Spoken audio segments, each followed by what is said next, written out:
Como tienen ustedes en la pantalla, lo tenéis vosotros, si me permitís que os tutee, voy a hablar unos minutos sobre el Esquema Nacional de Seguridad, la Directiva NIS 2 y lo que a mi juicio considero una convergencia clara entre ambas regulaciones, que tiene, como vamos a ver, sus ventajas.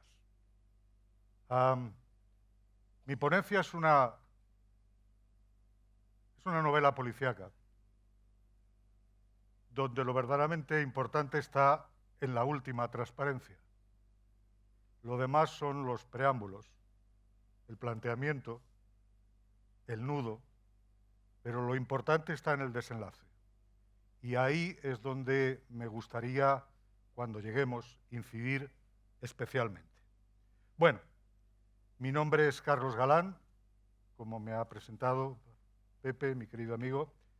Soy doctor ingeniero en informática y abogado especialista en Derecho Digital, profesor de la Universidad Carlos III de Madrid. Bueno, tienen ustedes un poco lo que puede ser una semblanza personal, que si acaso tiene muchos bullets es únicamente motivo de que los bullets suelen estar acompañados a los años. Cuanto más años, más bullets, en general. Soy asesor del Centro Criptológico y he participado en la redacción de algunas de las regulaciones en materia de ciberseguridad más significativas, especialmente el Esquema Nacional de Seguridad. Bueno, vamos allá. Por centrarnos, ¿qué es? ¿Dónde estamos? ¿Cuál es la realidad? No voy a descubrir América con ello. Dependemos cada vez más de los sistemas de información para nuestra vida profesional, familiar, de ocio. Y eso, que es así, muchos de nosotros esta mañana, probablemente lo primero que hemos hecho cuando nos hemos despertado ha sido mirar nuestro teléfono móvil. En mi caso es obligado, porque yo tengo el despertador en el teléfono móvil.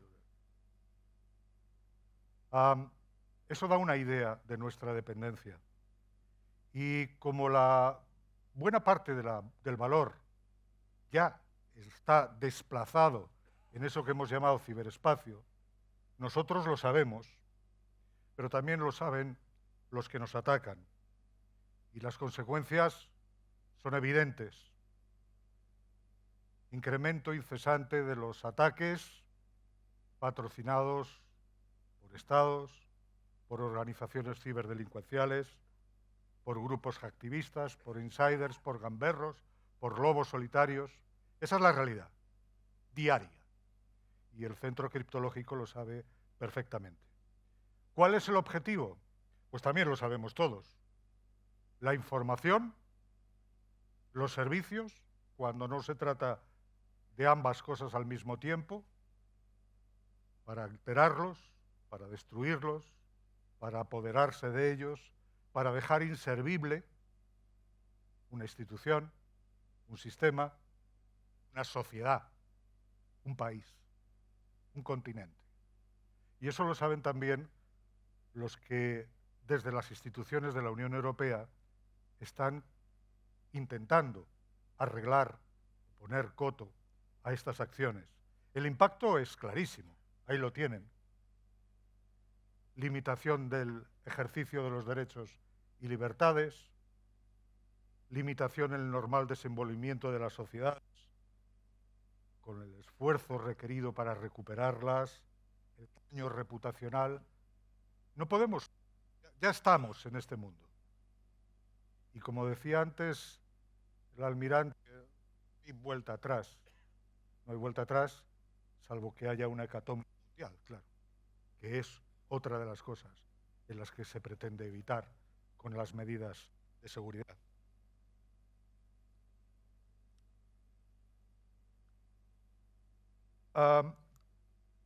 El camino no es de ahora. Voy a hablar de la NIS y voy a hablar del NS, pero quiero usar esta transparencia de mi querido amigo Miguel Ángel Amutio, que me parece especialmente ilustrativa, el camino que hemos recorrido, entre todos, desde 2010 hasta ahora, y lo que nos queda por recorrer. Y quiero recordarles a todos ustedes algo que me parece capital y que a veces se nos olvida. Y es que en 2010, como tienen ustedes ahí en la pantalla, España ya era consciente de los riesgos de operar en el ciberespacio. Y consciente de esa peligrosidad, dijo, bueno, es el momento de poner remedio. ¿Cómo?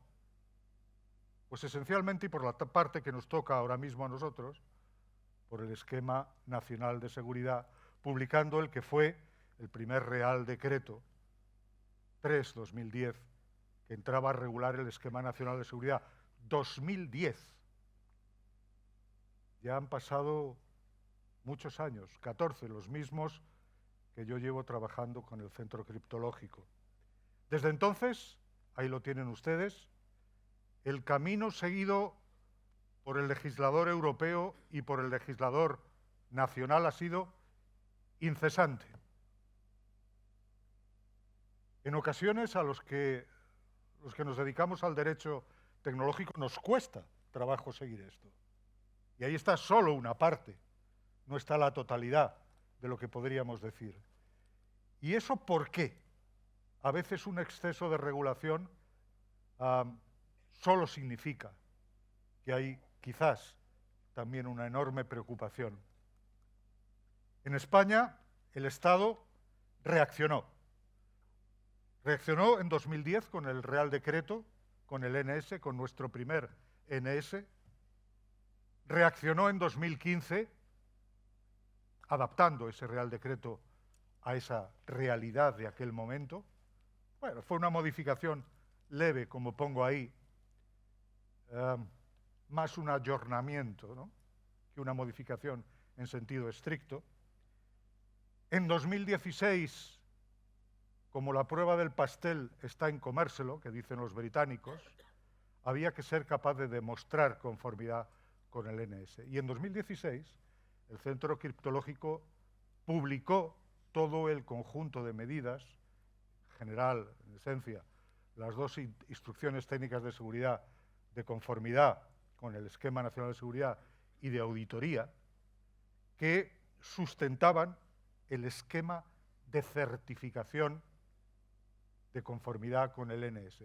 Dicho en otras palabras, no bastaba con adaptar los sistemas al NS, había que demostrarlo. Pero eso lo dijo ya en 2016 el Centro Criptológico y nuestra legislación. Y parece lógico pensar que sea así. Era la prueba, es la evidencia, de que somos razonablemente seguros.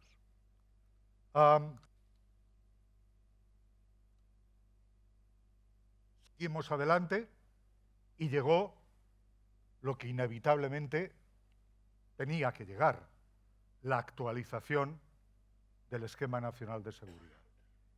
Motivada por muchas razones. Ahí tienen ustedes unas cuantas. El avance de la transformación digital, todo lo que habíamos aprendido con el Esquema Nacional de Seguridad anterior, con el informe INES, las nuevas regulaciones europeas que estaban y siguen estando constantemente encima de la mesa. No nos olvidemos toda la transparencia que hemos visto antes. Desde el primer NS hasta ese momento había aparecido regulación en materia de protección de datos, en materia de redes de comunicaciones, en materia de identidad electrónica y servicios de confianza, y todo eso se sustentaba en sistemas de información que necesitaban ser seguros.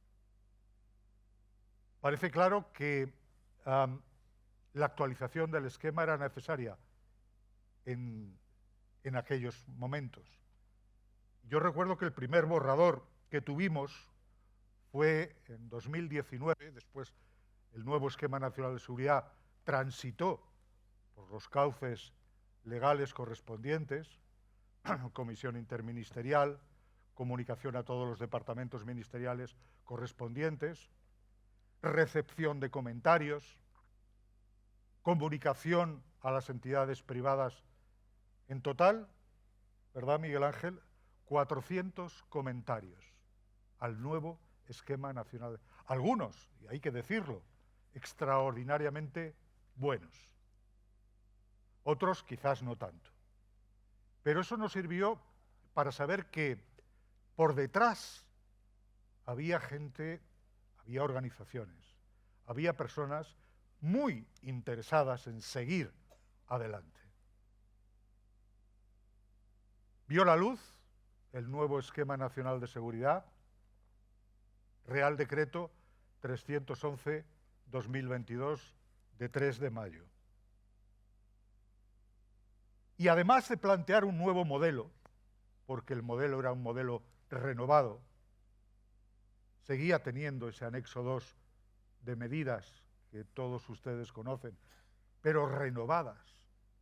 Algunas medidas aparecieron nuevas porque aparecieron nuevas amenazas. Otras medidas se dulcificaron porque no era necesario tanto esfuerzo. En la cabeza de los redactores del ENS siempre ha estado la proporcionalidad de medios y esfuerzos, dirigidos al fin perseguido. El anexo 2 estaba, y está, como digo, hay medidas que aparecen nuevas, medidas que desaparecen, medidas que ven reforzada su rigurosidad, medidas que ven limitada su rigurosidad, para adecuarlo al momento, a ese momento de 2022. Eso significa, me preguntarán ustedes, que dentro de un cierto tiempo ¿es posible que haya un nuevo esquema? Claro, naturalmente. Cuando las circunstancias de entorno aconsejen cambiar el esquema actual. Y como nosotros decimos muchas veces, ¿verdad? La seguridad no es la meta, es el camino. Somos, yo siempre pongo este mismo ejemplo, ¿verdad? Los que nos dedicamos a seguridad somos como esa cobaya dentro de la jaula, metida en la rueda constantemente. Siempre tenemos que estar andando, pero sabiendo que no vamos a alcanzar el objetivo jamás. El ámbito de aplicación del nuevo Esquema Nacional de Seguridad supuso también una importante modificación. En primer lugar, se hacía extensivo de forma clara a todas las entidades del sector público. Ojo, sector público tal y como está definido en el artículo 2 de la Ley 40/2015 de régimen jurídico del sector público, que es no solo la administración pública, Administración General del Estado, Administración de las Comunidades Autónomas, Administración de las entidades locales y sus organismos de derecho público vinculados o dependientes, sino también a esa miriada de organizaciones que constituyen lo que se ha dado en llamar el sector público institucional. A todas esas entidades que constituyen la base de nuestra convivencia administrativa en España, era a la que iba dirigido esencialmente, es a la que va dirigido esencialmente el nuevo Esquema Nacional de Seguridad. Y pensamos también, bueno, ¿y por qué no a los sistemas clasificados, que tienen su propia normativa, como todos sabemos, pero que, además de tener su propia normativa, parecía lógico también pensar que a ellos también estaba dirigido el Esquema Nacional de Seguridad, como mecanismo de soporte? ¿Qué hacemos con el sector privado? Lo lógico.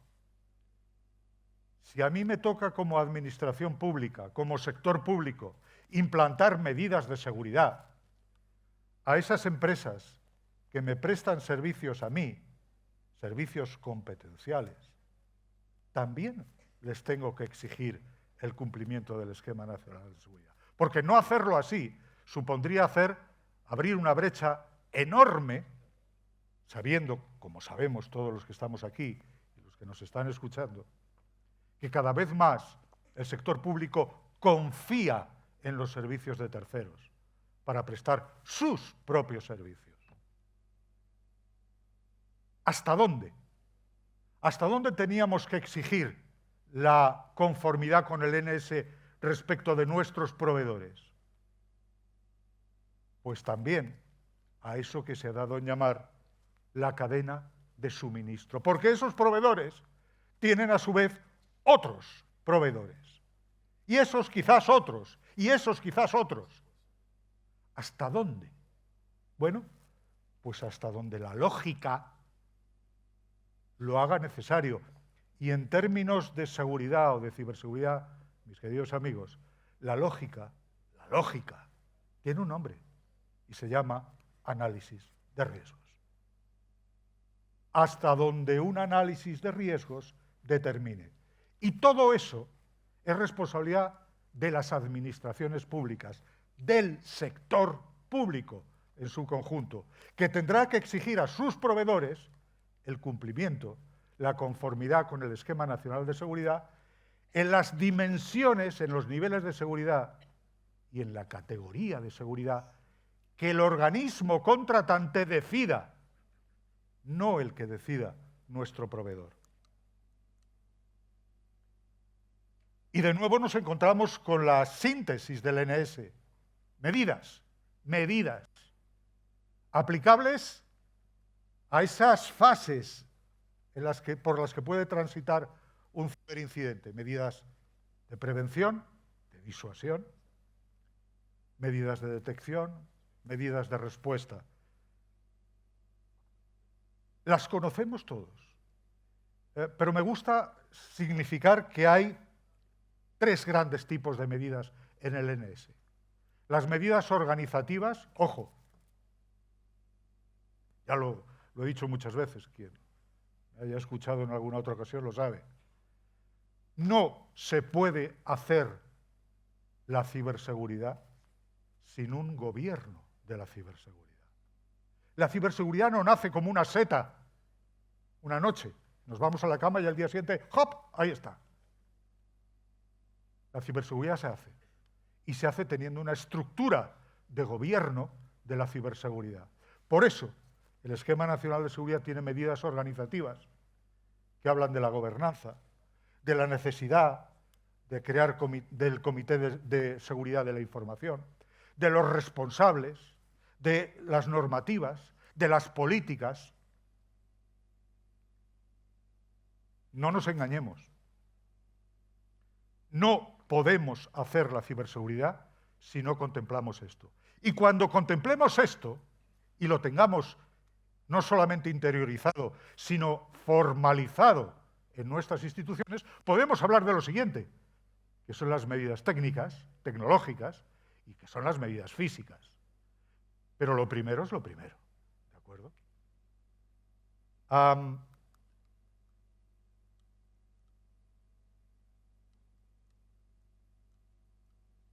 Vale. Nuevo Esquema Nacional de Seguridad. ¿Y todo esto sirve para algo? ¿No os habéis hecho esa pregunta? Sobre todo lo que nos dedicamos a... Cuando nos vamos por la noche a la cama, ¿sirve todo esto para algo? La mejor manera es preguntarlo. ¿Sirve lo que estoy haciendo? Y eso fue lo que hizo el Centro Criptológico este verano. Preguntó a las entidades que habían adaptado sus sistemas al NS. 1.633, 67% del sector público, 33% del sector privado. Y les preguntó dos preguntas muy simples. Oye, ¿habéis notado mejora sustancial ahora que habéis adoptado el NS en la seguridad, en la ciberseguridad de vuestras organizaciones? Y ahí tenéis la respuesta. El 74% dijo rotundamente sí. 74%. el 26% dijo no o no contesta. 74% dijo, sí, lo he notado. Claro que lo he notado. Y había del sector público y del sector privado, ¿eh? Ojo. Y la segunda pregunta, porque teníamos ya una curiosidad. Oye, ¿y vosotros que tenéis el sistema adaptado al NS, teníais alguna certificación previa? Y el 27% dijo, sí, tenemos. No, el resto no. No tenemos ninguna. El NS es la primera que tenemos. Pero el 27% dijo, sí, teníamos, tenemos. Quiero llamar vuestra atención sobre esto. El 27% que tenía una certificación previa, léase ISO 27001, etcétera, dijo, pese a todo, sí, he notado mejora con el Esquema Nacional de Seguridad. Parece que las conclusiones son muy claras. A mí personalmente no me extrañó ese resultado. Porque conocemos bien el NS, lo sabemos. Hemos dicho muchas veces, mirad, oye, las normas internacionales y los estándares internacionales son estupendos, pero en España tenemos la suerte de tener el mejor esquema de evaluación y certificación de la conformidad de Europa. No digo del mundo porque me parecería una frivolidad, pero de Europa sí. El belga es muy bueno, el francés es muy bueno, el alemán es muy bueno, el británico es muy bueno, el nuestro es mejor. Ahí están los resultados. Y llega un día y la Unión Europea dice, caray, que hay ciberataques, que nos atacan, que las instituciones de la Unión Europea y las empresas y los organismos públicos de la Unión Europea, de esa comunidad política llamada Unión Europea, estamos siendo atacados. Es hora, dijeron en las instituciones de la Unión Europea, de ponernos las pilas. Y en 2016 aparece la primera directiva NIS. La primera. Hoy que tenemos que ponernos las pilas, que tenemos que poner medidas de seguridad, que esto no puede seguir así, que estamos sometidos a un riesgo. Estupendo, bien, vale. En España lo hicimos 6 años antes. Bien, nunca es tarde si la dicha es buena.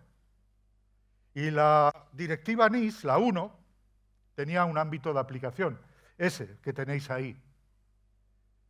Importante, sin duda, sin duda. Bueno, era la primera iniciativa europea de esta materia con este calado. Importante, por tanto.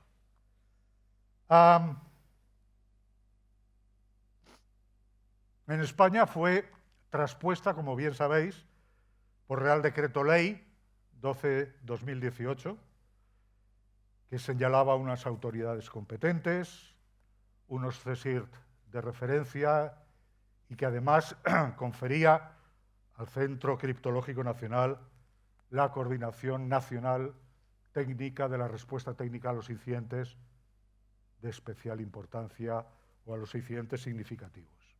Se desarrolló, como bien sabéis, a través de un desarrollo reglamentario, el Real Decreto 43/2021, que entraba a regular aquellas cuestiones que el primer Real Decreto no acabó de concretar y que siguen vigentes por el momento. Pero la cuestión es, ¿hemos sabido hacer las cosas bien? Y yo diría regular. En Europa en general, como continente, pronto nos dimos cuenta de que el ámbito de aplicación de la NIS 1 se había quedado corto. Muy pronto nos dimos cuenta de eso.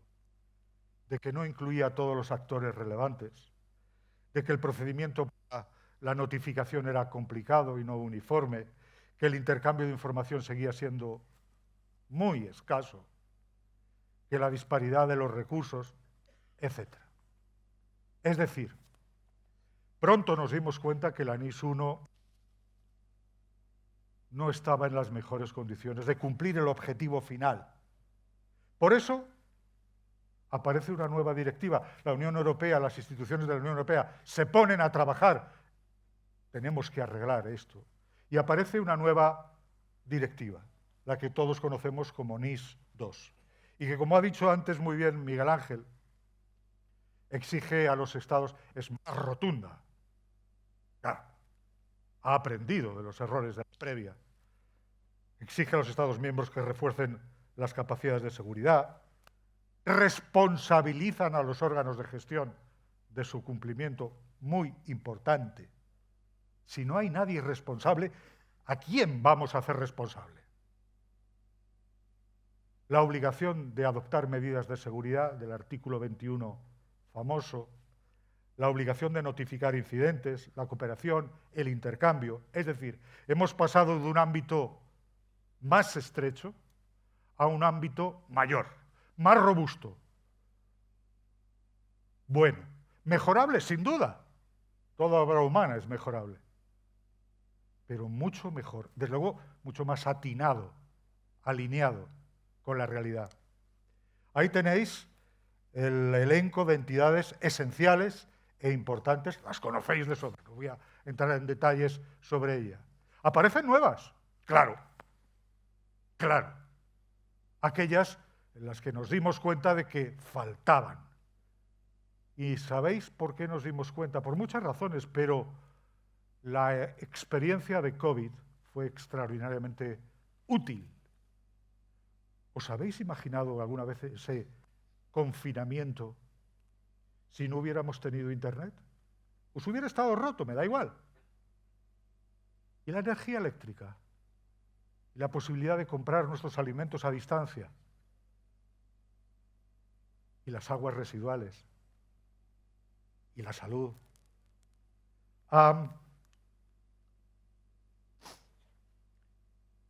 La directiva NIS 2 está, como bien sabéis, en proceso de transposición en estos momentos. Por lo que todo lo que yo diga respecto de la transposición debéis tomarlo con independencia de si al final o no resulta así, como una opinión personal mía. ¿Qué cabe esperar de la aplicación de la NIS 2 al sector público? Muchos de los de aquí pertenecéis a ese sector, amplio sector público, enorme sector público, no solo administración pública, sino también sector público institucional.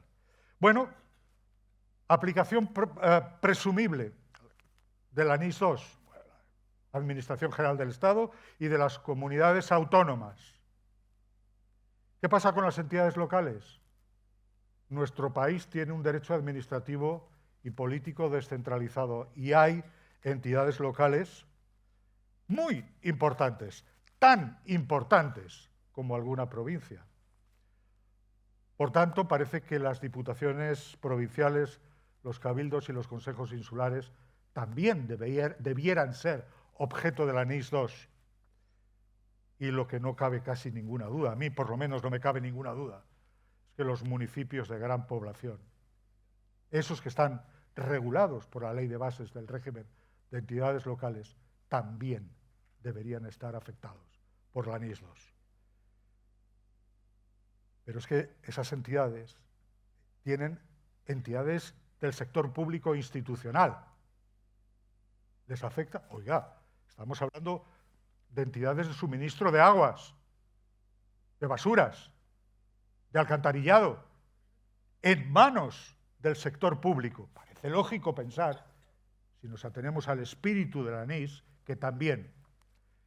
Y en las entidades importantes, bueno, ¿qué hace que una entidad, que un municipio, cuando no alcanza, municipio de gran población, sea importante? Bueno, pues también el número de habitantes parece determinante y parece lógico pensar que esos ayuntamientos, que esos municipios mayores de 20.000 habitantes, quizás no sean o no deban ser considerados entidades esenciales, pero quizás sí, importantes.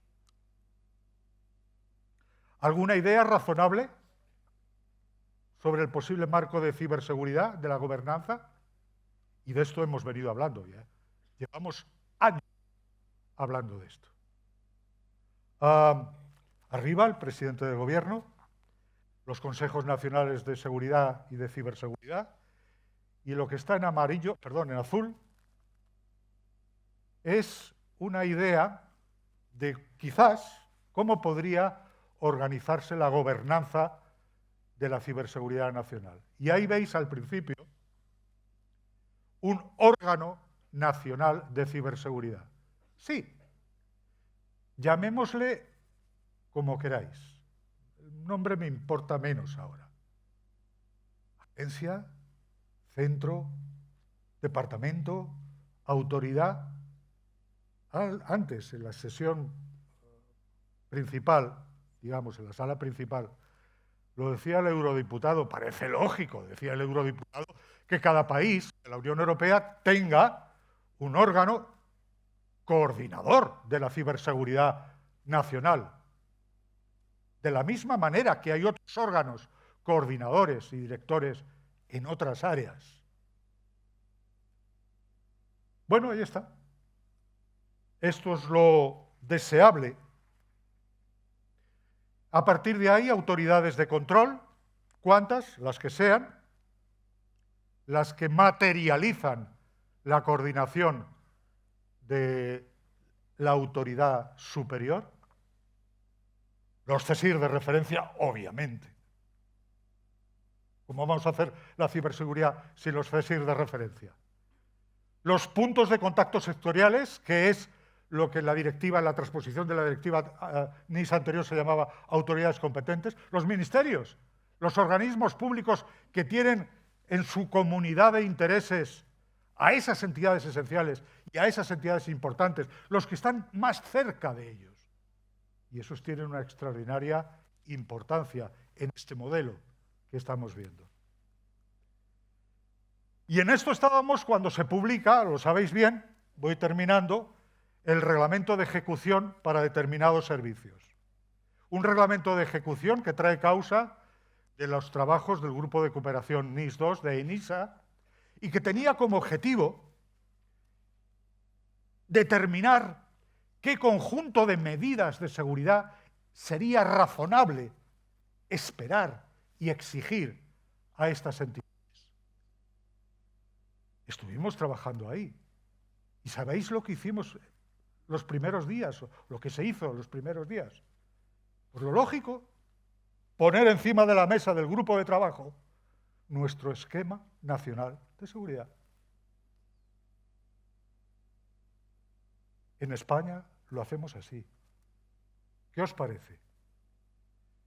Y las opiniones que recibimos o que se recibieron fueron extraordinariamente buenas. Incluso tan buenas que algunos que ya tenían esquemas nos dijeron, el nuestro es bueno, pero el vuestro es mejor, ¿eh? Es más flexible, es modular, ofrece mayor granularidad, nos gusta. Y eso se traduce en este conjunto de medidas. Paso por encima, rápidamente, están ahí, no tengo que detallarlas. Políticas de gestión, gestión de incidentes, continuidad, todas estas medidas detalladas están en ese reglamento. Orientaciones, criptografía, formación, control de accesos. Hay una guía de implementación de ENISA, borrador para comentarios precisamente en estos momentos, que recoge todas estas medidas. Y el NS como referencia, y voy terminando. El considerando 7 de ese reglamento dice textualmente: los marcos, las orientaciones u otros mecanismos previstos por la legislación de los Estados miembros pueden servir de respaldo a las entidades pertinentes para demostrar el cumplimiento del presente reglamento de ejecución. Bueno, lógico, absolutamente lógico. Tan lógico que quizás el artículo 15 del borrador de transposición pueda decir algo así. Las medidas de seguridad a las que se refiere el apartado anterior tomarán como base las correspondientes del Esquema Nacional de Seguridad y aquellas otras que puedan conseguirse, que puedan obtenerse de regulaciones o de estándares internacionales. La penúltima transparencia. Estoy ya casi por descubrir quién es el asesino, Pepe. Por último, y una reflexión entre todos, un ejercicio de honestidad. Puesto que el NS aplica a todas las entidades del sector público, todas, ya sean esenciales o importantes, todas, a los sistemas de información que tratan información clasificada, a los sistemas de información de empresas que prestan servicios competenciales a las entidades del sector público, a su cadena de suministro en la medida determinada por el correspondiente análisis de riesgos, a las entidades del artículo 77 de la Ley Orgánica de Protección de Datos, al modelo, y además el NS ya dispone de un modelo de auditoría de seguridad, de un modelo de certificación de la conformidad y de un modelo de notificación de incidentes, todos estos tres modelos recogidos en instrucciones técnicas de seguridad por resolución de la Secretaría de Estado, y ya existe, como ha dicho Miguel Ángel, un perfil adelantado, temprano, de cumplimiento específico regulado en el artículo 30 del NS, y que además el NS, como hemos visto en la encuesta anterior, ha demostrado sobradamente su eficacia, se aprecia claramente, no lo digo yo, lo decís vosotros, una clara convergencia de intereses entre NIS 2 y NS. Hasta el punto, y aquí viene el corolario, si nos compete aplicar lo dispuesto en la NIS 2, la utilización del NS es la mejor alternativa como marco de referencia para evidenciar, para demostrar la conformidad con el NS. Nada más. Muchas gracias. Muchas gracias, don Carlos. No te podemos hacer preguntas porque nos hemos ido de tiempo y me dan una orden taxativa de la organización. Perfecto. Pero la verdad es que nos has tenido aquí como si fuera el Teatro de Mérida, esperando hasta el final. Y nos has dejado como la paja al pingüino, que es Centro Nacional de Ciberseguridad, en fin, no sabemos, ¿no? Lo vemos. Esperaremos al jueves. Muchas gracias, don Carlos.